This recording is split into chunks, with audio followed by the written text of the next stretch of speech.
अर्थमंत्री निर्मला सीतारामन यांनी आज जो काही अर्थसंकल्प सादर केला तो शेती क्षेत्राच्या दृष्टिकोनातून अत्यंत निराशाजनक आहे।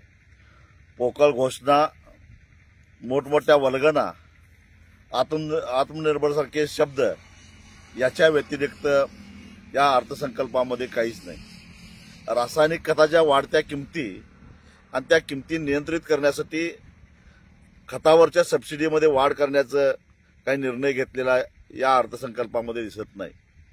त्याचबरोबर साखर उद्योग असेल, अन्न प्रक्रिया उद्योग असेल, यासाठी विशेष सवलती काही नाहीत। एका बाजूला उत्पादन खर्च वाढत चाललेला आहे आणि त्या उत्पादन खर्चावर नियंत्रण करण्यासाठी म्हणून काय उपाययोजना करण्याची आवश्यकता आहे, ती उपाययोजना या अर्थसंकल्पामध्ये कुठंच दिसत नाही। डाळीच्या बाबतीत आत्मनिर्भर करण्याची वल्गना केली जाते, परंतु मोठ्या उद्योगपतींना डाळ आयात करण्यासाठी परवानगी दिली जाते। मग या धोरणाचा उपयोग काय? डाळ असो किंवा तेलबिया असो, या बाबतीत जर का आत्मनिर्भर करायचं असेल तर खऱ्या अर्थानं हमीभावाचा कायदा करून दिला पाहिजे।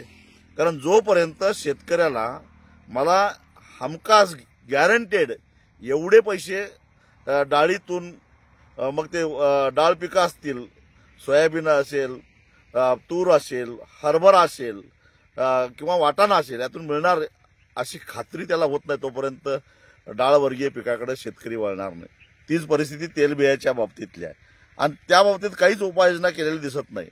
किसान क्रेडिट कार्ड 3 लाखावरनं 5 लाख रुपये केले, परंतु कर्ज वाढवून काय उपयोग? आधीच शेतकरी कर्जबाजारी झालेला आहे आणि ज्यांना खरोखरच कर्जाची आवश्यकता असते, या किसान क्रेडिट कार्डामध्ये 12 महिन्याच्या आत कर्ज परत करावं लागतं, तरच 0% व्याजाचा फायदा होतो।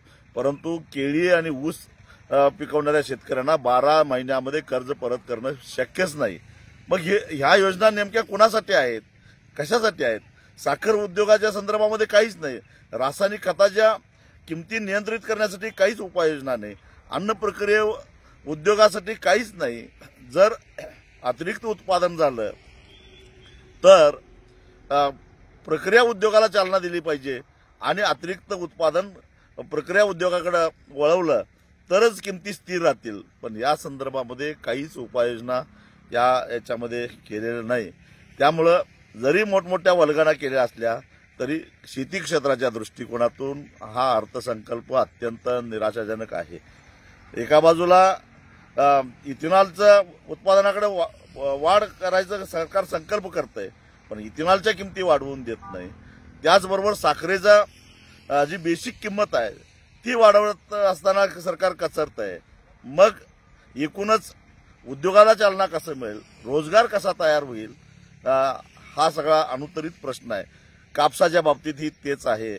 जर नवनवीन तंत्रज्ञान कापसात आणायची भाषा करता, तर मग बीजी कापसाला देशामध्ये आणायला बंदी का?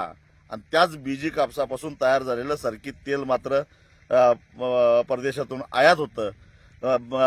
त्याच बायोटेक्नॉलॉजीतून तयार झालेली जी काही बियाणं आहेत त्यातून तयार झालेल्या सोयाबीनचे पदार्थ सगळे भारतामध्ये आयात होतात। मग इथल्या शेतकऱ्यांना तंत्रज्ञानाचं स्वातंत्र्य का नाही, हा माझा केंद्र सरकारला सवाल आहे।